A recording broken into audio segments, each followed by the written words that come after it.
Kapasitas produk dalam jasa dapat terdiri dari beberapa bentuk. 1.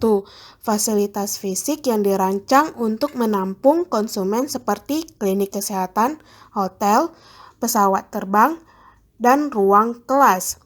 Kapasitas diungkapkan dengan menggunakan istilah seperti tempat tidur, kamar, atau tempat duduk. Dalam beberapa kasus, untuk alasan kesehatan dan keamanan, pemerintah dapat membatasi jumlah orang di dalam suatu ruangan. 2.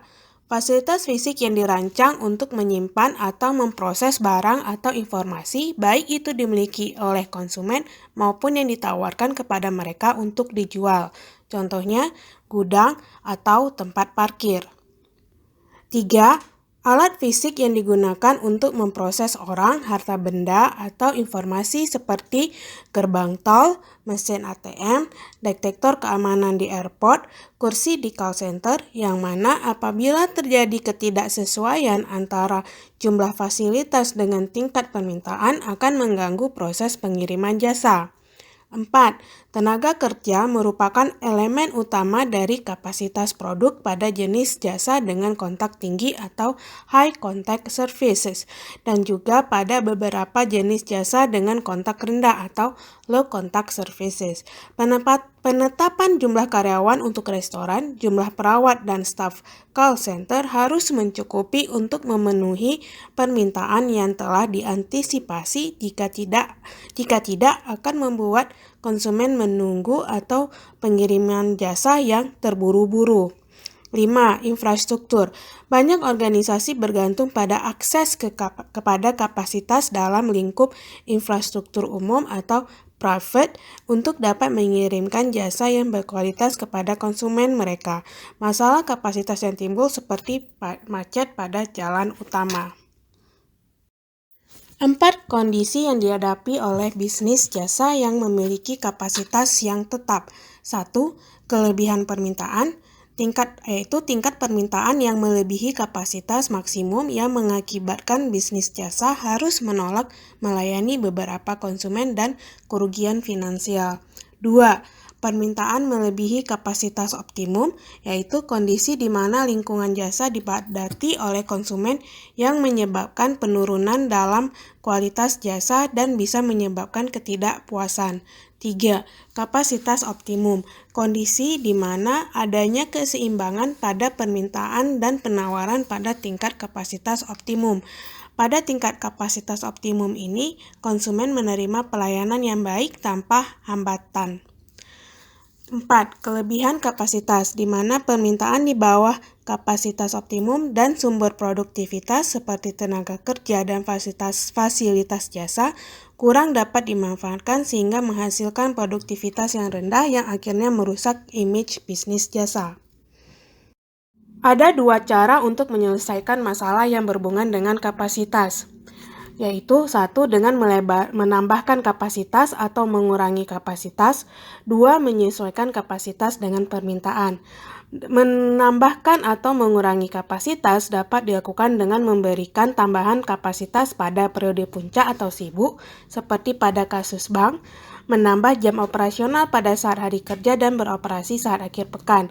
Sedangkan mengurangi kapasitas dapat dilakukan dengan mengurangi waktu yang tidak terpakai saat pengiriman jasa, seperti pada kasus restoran, di mana restoran tersebut memberikan menu kepada konsumen sesegera mungkin atau hanya menawarkan menu yang sederhana pada jam sibuk. Menyesuaikan kapasitas dengan permintaan dapat dilakukan dengan menjadwalkan kegiatan seperti pemeliharaan, perbaikan, renovasi, cuti pegawai pada waktu permintaan sedang menurun, pelatihan silang atau cross-train pegawai sehingga setiap pegawai dapat melakukan berbagai macam tugas yang dapat dimanfaatkan pada periode sibuk. Misalnya, staf gudang dapat membantu melayani tamu pada jam sibuk, begitu juga sebaliknya. Kasir dapat membantu dalam menyetok persediaan pada saat lenggang. Menggunakan pegawai paruh waktu pada periode sibuk, mengajarkan konsumen untuk melakukan self-service seperti menggunakan mesin check-in di airport. Untuk memahami pola permintaan, perusahaan harus mencatat tingkat permintaan dalam periode tertentu, seperti musiman, harian, mingguan, atau bulanan. Melalui pencatatan ini, perusahaan dapat mengidentifikasi siklus permintaan yang dapat diprediksi. Setiap segmen pasar mempunyai siklus permintaan tersendiri. Misalnya, pada musim liburan, jumlah tamu hotel didominasi oleh wisatawan. Namun demikian, pola permintaan dapat terjadi secara acak atau siklus permintaan yang tidak dapat diprediksi yang bisa disebabkan oleh kejadian alam, seperti cuaca, bencana alam, kecelakaan, atau kebakaran. Elemen marketing mix dapat digunakan untuk mengatur pola permintaan. Misalnya, menggunakan harga dan biaya lain. Dalam menggunakan strategi ini, perusahaan harus memahami sensitivitas permintaan jasa terhadap harga. 2. Mengubah elemen produk. Misalnya, mengubah jam operasional untuk target tertentu seperti program Pascasarjana untuk mahasiswa yang bekerja disediakan kelas pada akhir pekan. Selain itu, mengubah elemen produk juga dapat diterapkan untuk meningkatkan kapasitas selama periode puncak. 3. Memodifikasikan waktu dan tempat pengiriman dapat dilakukan dengan 1.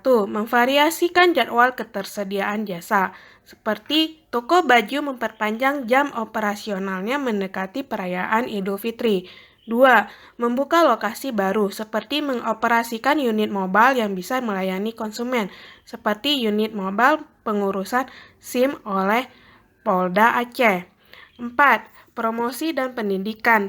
Perusahaan bisa menggunakan alat promosi seperti selebaran untuk mendorong konsumen menggunakan jasa pada periode sepi.